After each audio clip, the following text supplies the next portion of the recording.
आज हर एक सेक्टर में जो कार्य हो रहे हैं, डिफेंस सेक्टर में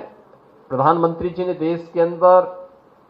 डिफेंस मैन्युफैक्चरिंग कॉरिडोर के जो 2 नए सेक्टर देश के अंदर चिन्हित किए थे कार्य करने के लिए, उनमें उत्तर प्रदेश के अंदर भी और तमिलनाडु के अंदर भी 2 डिफेंस मैन्युफैक्चरिंग कॉरिडोर दिए थे। उत्तर प्रदेश के अंदर 6 नोड में हम इसको विकसित कर रहे हैं और मेरा अब तक जो अनुमान है कि लगभग 25,000 करोड़ रुपए से अधिक के निवेश के प्रस्ताव हमारे पास आए हैं। और इसमें लखनऊ का जो नोड है, मुझे बताते हुए प्रसन्नता है कि लखनऊ का नोड जिसके माध्यम से हम ब्रह्मोस मिसाइल वहां पर उसका प्रोडक्शन भी प्रारंभ कर दिए हैं और उसको हम लोगों ने वहां पर, मुझे बताते हुए प्रसन्नता है कि जो ब्रह्मोस मिसाइल से जुड़े हुए हमारे बहुत सारे ऐसे इक्विपमेंट होते हैं जो डिफेंस इंडस्ट्रियल कॉरिडोर के माध्यम से हम लोगों ने यहां पर कार्य किया है, उसमें बहुत सारे ऐसे चीजें हैं जो हम लोगों को सीएल जैसे संस्थानों से प्राप्त होते हैं, जिसमें खासतौर पर जो मिसाइल कार्यक्रम के रेनडाम्स हैं, उनके जो संवेदनशील रडार की सुरक्षा और उनकी स्पीड को नियंत्रित करने के लिए जो भी सिस्टम है, वह चाहे जो आपको माइक्रोवेव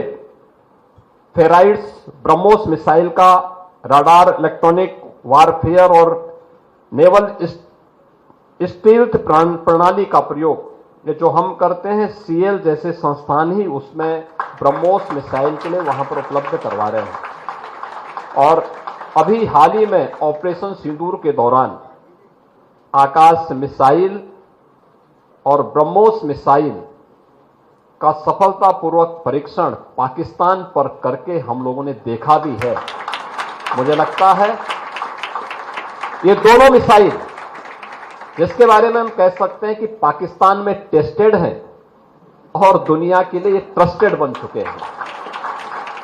ये हमारी उस स्ट्रेंथ को बताता है जो देश की रक्षा आवश्यकताओं की पूर्ति करने में एक बड़ी भूमिका का निर्वहन कर रहा है। प्रधानमंत्री जी ने भी तय किया है 2070 तक हमें नेट जीरो के लक्ष्य को प्राप्त करना है। नेट जीरो के लक्ष्य को प्राप्त करने के लिए अगर आप देखेंगे, दुनिया के तमाम विकसित देशों ने अपने यहां थर्मल पावर के प्रोडक्शन को बैन किया है, कंट्रोल किया है। उन्होंने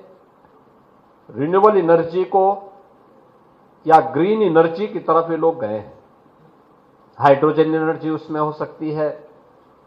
उसमें एटॉमिक एनर्जी हो सकती है। ये बहुत सारी चीजें हैं जिसमें उन लोगों ने कदम बढ़ाए हैं। भारत के अंदर इलेक्ट्रॉनिक्स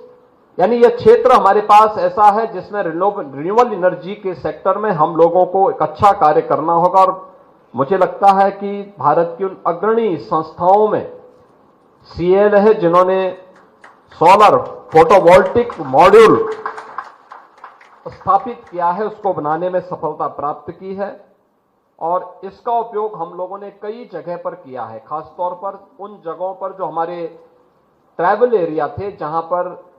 हम लोग सामान्य लाइन पहुंचाने में मदद थी, बीच उसमें मदद नहीं हो पा रही थी, जंगलों के बीच में था,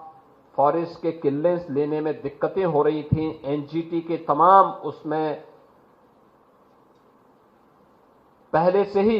एनजीटी के द्वारा तमाम प्रतिबंध लगाए गए थे। उन स्थितियों में हम लोगों ने वहां पर सोलर पैनल के माध्यम से ही उन लोगों को बिजली के कनेक्शन और वहां पे इलेक्ट्रिफिकेशन के लक्ष्य को प्राप्त करने में हमने वहां पर सफलता प्राप्त की है। और इस सेक्टर में बहुत कुछ संभावनाएं अभी छिपी हुई हैं। हम लोगों ने तय किया है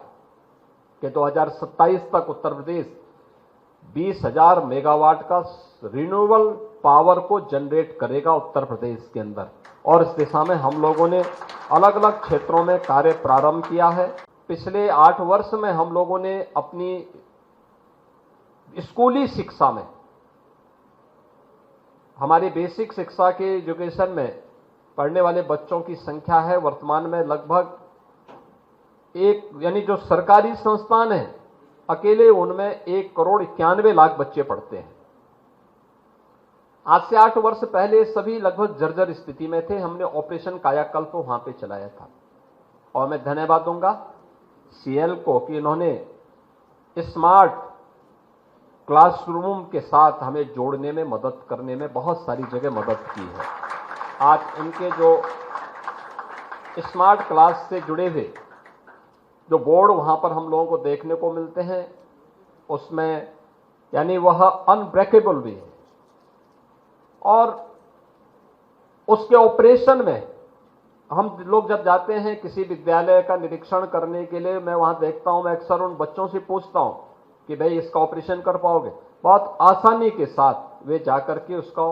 ऑपरेशनल कर लेते हैं। ये चीजें दिखाती हैं कि डिजिटल शिक्षा के क्षेत्र में भी, यानी शिक्षा से लेकर के सुरक्षा तक, भारत को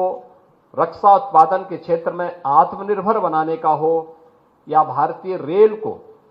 जिसने भारत की पब्लिक ट्रांसपोर्ट की एक बेहतरीन सुविधा को आगे बढ़ाने में मदद की है, ये सभी चीजें आगे बढ़ रही हैं। इसमें सीएल एक बड़ी भूमिका के रूप में अपना